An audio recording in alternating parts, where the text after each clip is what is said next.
오늘 낭독할 책은 에쿠니가오리 사랑 에세이 당신의 주말은 몇 개입니까? 입니다.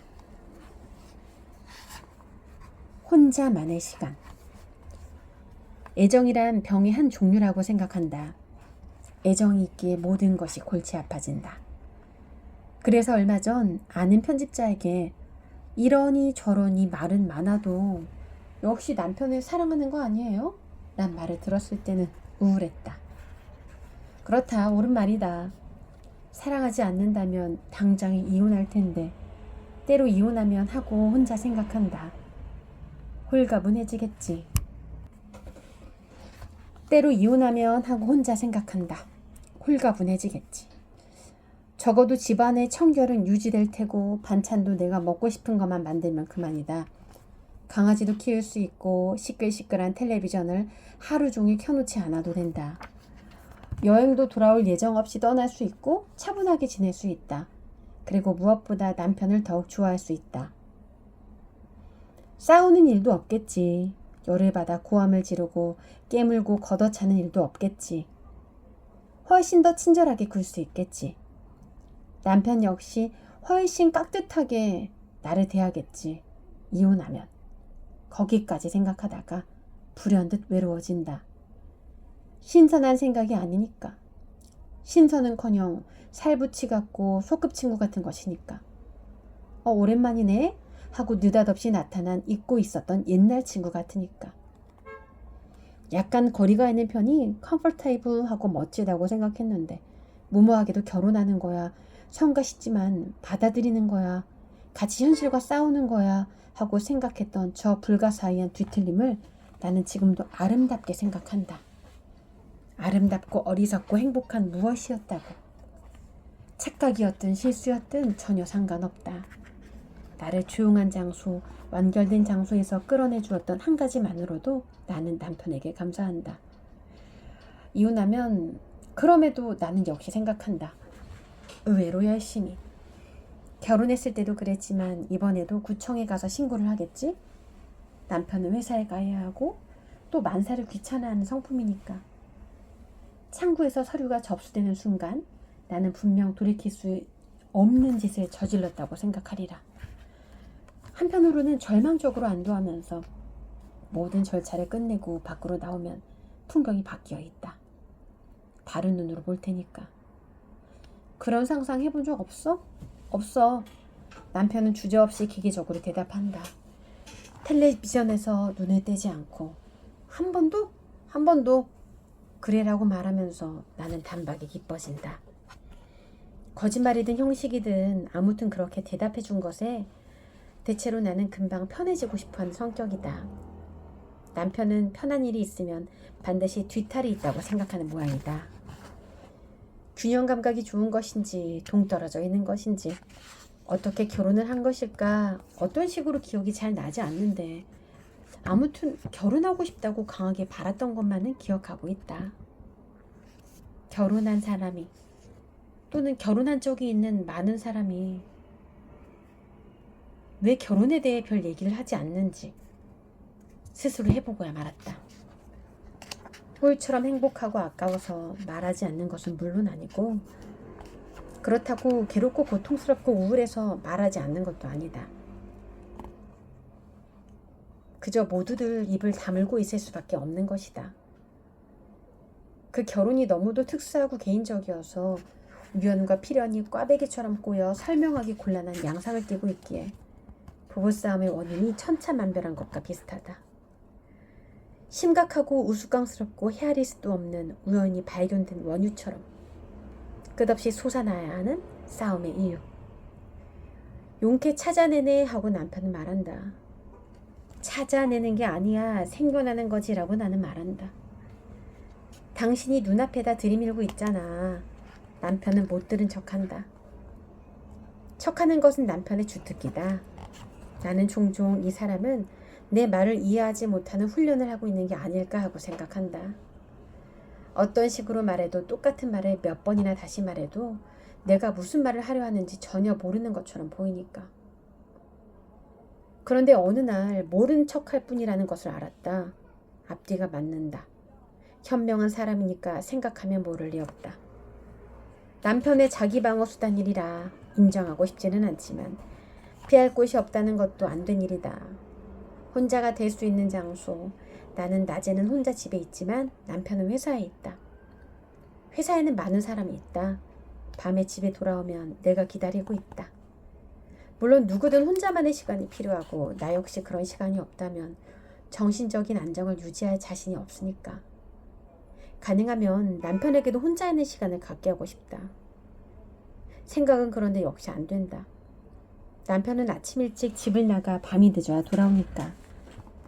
그래서 집에 들어오면 옆에 꼭 달라붙고 만다.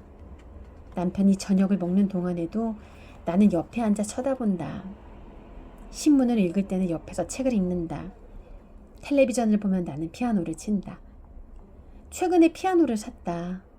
헤드폰을 끼고 칠 수 있는 전자피아노라서 끔찍하게 약해는 보물이다. 시끄럽지 않게 함께 할 수 있으니까.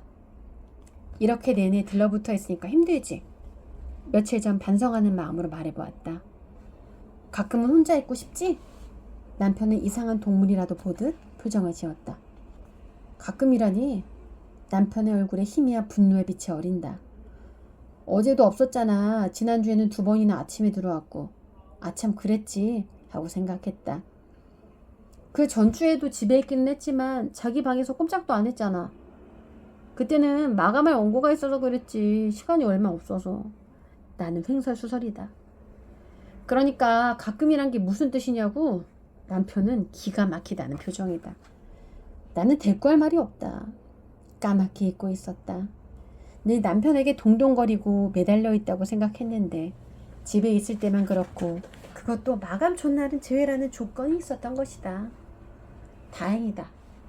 할 수 없이 나는 말했다.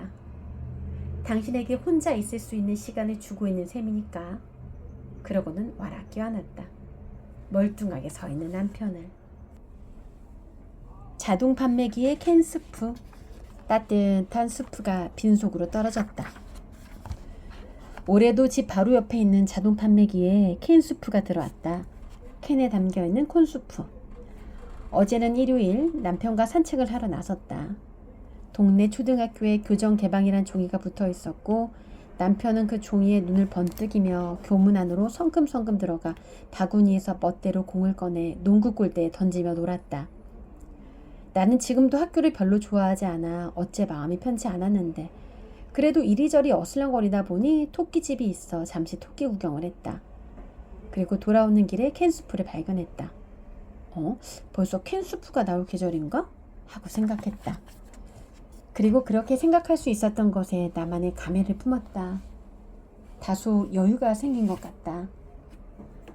주의를 기울여 살피면 자동 판매기의 상품이 수시로 바뀐다는 것을 알 수 있다.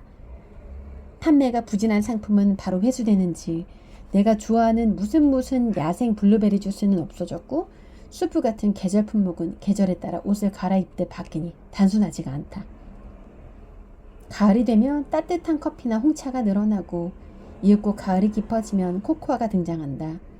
그리고 한참 후 겨울이 시작될 무렵이면 캔수프가 등장한다. 내가 결혼한 가을, 그런 차례를 미처 모르고 자동 판매기 옆을 지날 때마다 왜 캔수프는 없는 거지 하고 안달을 했다. 올해부터 캔수프는 취급하지 않기로 했나 하고. 캔수프를 좋아하는 것은 아니다. 다만 내기를 하는 기분으로 기다리는 것이다. 이제 곧 캔수프가 들어오겠지? 그러면 모든 게 안심이야. 결혼 첫 해는 내 인생에서 2번 다시 돌이키고 싶지 않은 한 해였다. 아마 남편도 같은 생각이리라. 지금 생각하면 나는 모든 일을 의심했다. 원래 의심이 많은 성격이기는 하다. 그런데다 연인들에게서 근거를 빼앗아가는 결혼까지 하게 되었으니 의심이 많아질 수밖에 없었다. 예를 들어 함께 살기 전에는 남편이 만나러 와주면 무척 기뻤다. 만나러 온다는 것은 나를 보고 싶어 한다는 뜻이었으므로. 그런데 막상 함께 살기 시작하니 남편이 매일 집으로 왔다. 내가 보고 싶지 않아도 돌아온다. 그게 영 마음이 놓이지 않았다. 어리석다고 여기실지도 모르지만 도무지 신경이 쓰여 견딜 수가 없었다. 보고 싶었어? 회사에서 돌아온 남편에게 그렇게 물으면 응 하고 고개는 끄덕이는데 그저 고개만 끄덕이는 것 같아 믿을 수가 없었다. 아무리 신혼이라지만 그런 질문을 매일 할 수도 없는 노릇이라 나는 난감하기 짝이 없었다. 만사가 그 모양이라 그 한 해는 정말 진이 빠졌다. 물론 폭풍우 같은 싸움도 끊이지 않았다. 자동 판매기에서 파는 캔수프를 처음 사 먹은 것도 그때였다. 결혼하기 전 살집을 정하고 커튼이니 그릇이니 하는 살림살이를 고르면서 아, 이제 정말 결혼하는구나 하고 달콤한 기분에 젖어있을 무렵이었다. 주문한 짐이 도착하기를 기다리느라 아침부터 빈집을 지킨 일이 몇 번 있었다. 남편은 회사에 가야 하니까 그 일은 내가 도맡아 했다. 그런데 딱 한 번 같이 있었던 적이 있다.